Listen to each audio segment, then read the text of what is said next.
오늘 우리에게 주시는 하나님 말씀은 로마서 12장 15절에서 18절입니다. 함께 한 목소리로 읽겠습니다. 시작. 즐거워하는 자들과 함께 즐거워하고 우는 자들과 함께 울라. 서로 마음을 같이 하며 높은 데 마음을 두지 말고 도리어 낮은 데 처하며 스스로 지혜 있는 채 하지 말라. 아무에게도 악을 악으로 갚지 말고 모든 사람 앞에서 선한 일을 도모하라. 할 수 있거든 너희로서는 모든 사람과 더불어 화목하라. 아멘. 아멘. 예수님께서 이 땅에서 지내셨던 그 공생의 기간 중에 예수님의 사역하는 그 시간 동안에는 제자 중심의 공동체가 형성되어져 있었습니다.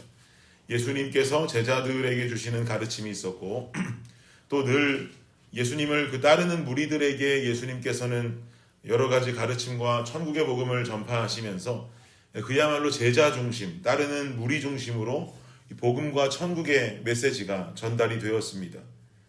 그런데 예수님께서 십자가에 죽으시고 부활하시고 승천하신 그 후부터는 예수님의 가르침을 중심으로 제자 공동체가 존재할 수가 없었습니다. 왜냐하면 더 이상 예수님께서 이 땅에 함께 존재하지 않으셨기 때문이죠. 예수님이라고 하는 존재가 아니라 성령으로서 존재하게 되시기 때문에 예수님께로부터 직접적인 그의 육성으로 가르침을 받는다는 것은 사실상 불가능해진 것입니다. 그래서 예수님 승천 이후 성령의 뜨거운 오순절의 강림 사건 이후부터 이 땅의 모습을 드러내기 시작한 공동체가 바로 교회 공동체입니다. 제자 중심의 공동체에서 교회 중심 공동체로 그 모습이 변모하게 된 것이죠. 예수님으로부터 직접 가르침을 받았던 제자들이 사도가 되고 그 사도가 되어서 그들을 통해 전해지는 복음의 이야기들, 또 성령으로 임하시는 하나님의 역사들, 그리고 극적인 회심으로 말미암아 복음 전도사가 된 사도 바울이 전하고 가르치는 복음의 이야기들로 초대교회를 비롯한 각 지역의 교회들이 막 만들어지고 부흥하는 역사가 일어나기 시작합니다. 이 교회라고 하는 단어의 한자어 풀이는 가르침을 받기 위해 모여진 공동체라고 할 수 있죠. 여기에 좀 더 에클레시아적인 요소를 결합해서 다시 풀이한다면 말씀으로 가르침을 받는 하나님께서 부르신 공동체라고 우리는 해석할 수가 있습니다. 그래서 복음서 이후에 쓰여진 모든 서신서들을 보면 실상 수신자는 개인이 아니라 교회 공동체임을 알 수가 있죠. 즉 나라고 하는 한 성도된 개인은 교회라고 하는 공동체 안에 있을 때 강건하게 성장되어진다는 거예요. 교회라고 하는 울타리 안에서 성도 개인이 성장해가고 발전되어져 간다는 것이죠. 그래서 사실 교회 공동체 안에서 일어나는 모든 일들은 뭐 기쁜 일이든지 슬픈 일이든지 할 것 없이 나의 영적인 성장과 밀접한 관계가 놓여져 있습니다. 때로는 관계 속에 힘들고 시험 드는 상황들이 벌어진다고 할지라도, 슬프고 마음 아픈 일, 기분 상하는 일이 벌어진다고 할지라도 실상 이것은 성도가 무너지고 실족해버릴 일이 아니라 이를 통해서 어떻게 이 공동체 안에서 성장해 갈 수 있을지를 우리는 믿음의 눈을 뜨고 바라볼 수 있어야 되는 거예요. 즉 우리가 교회 공동체 안에서 겪게 되는 기쁨의 일로 기쁘다고 교만할 수가 없고, 슬픔의 일로 슬프다고 낙심할 수 없는 이유가 바로 이 안에 비밀처럼 숨어져 있는 것이죠. 사촌이 땅을 사면 배가 어때요? 아파요? 사촌이 땅을 사도 배가 아픈데 성도가 땅을 사면 배가 어때요? 아프다 터지겠죠. 그렇죠? 다른 성도가 좋은 일 생기면 마음속에 샘이 나고 부하가 치밀고 나는 저 사람보다 신앙생활 더 열심히 하는 것 같은데 저 사람만 좋은 일 생기고 하나님은 저 사람만 사랑하나, 별의 별 생각이 다 들기 마련입니다. 이런 생각이 들 때 그 이유와 원인이 어디에 있던지 간에 거기에 대한 궁금함보다는 우리가 한 번쯤 우리의 마음을 좀 돌아보고 점검해 보길 원합니다. 과연 이런 생각이 내 신앙과 내 믿음에 어떤 성장과 발전을 허락할 것인가? 하나님 원하시는 모습일까?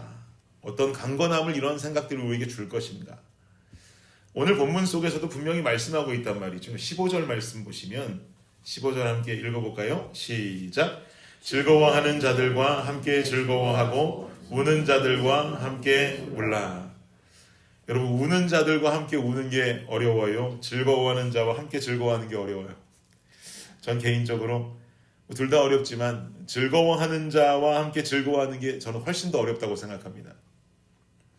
그러나 이 어려운 것을 우리가 힘들어도 결국은 행할 때 우리 안에 성장이 있게 되는 줄을 믿습니다. 우리는 이런 마음 생길 수 있어요. 목사님, 그럼 마음의 진심으로 우러나서 기쁘지도 않은데 나는 여전히 배가 아프고 배가 터질 것 같은데 기뻐하는 척하는 것, 이것은 가식적인 것 아닙니까? 라고 생각하실 수 있겠어요. 사랑하는 여러분, 순종은 결단으로부터 시작하는 겁니다. 다윗은 사울에게 쫓기는 와중에도 정말 하나님을 향한 찬송이 그냥 자동으로 막 튀어나와가지고 시편 57편 말씀처럼 내 영혼이 확정되고 확정되어 싸우니 믿음에 눈들어 주를 바라봅니다. 비파야 수금아 깰지어다 내가 새벽을 깨우리로다라고 자동으로 튀어나와서 고백한 것일까요? 전 그렇다고 생각하지 않아요. 분당 우리 교회의 이찬수 목사님이 이 장면을 설교하실 때 뭐라고 해석했냐면 이렇게 말씀하시더라고요. 다윗의 이 57편의 고백은 도저히 찬양하기 힘든 그 순간 속에도 이를 악물고서라도 나는 이런 순간 속에도 나는 찬양하겠다라고 하는 다윗의 결연한 결단 의지가 보여지는 대목이다라고 말씀하셨습니다. 저는 이게 굉장히 은혜와 공감이 되었어요.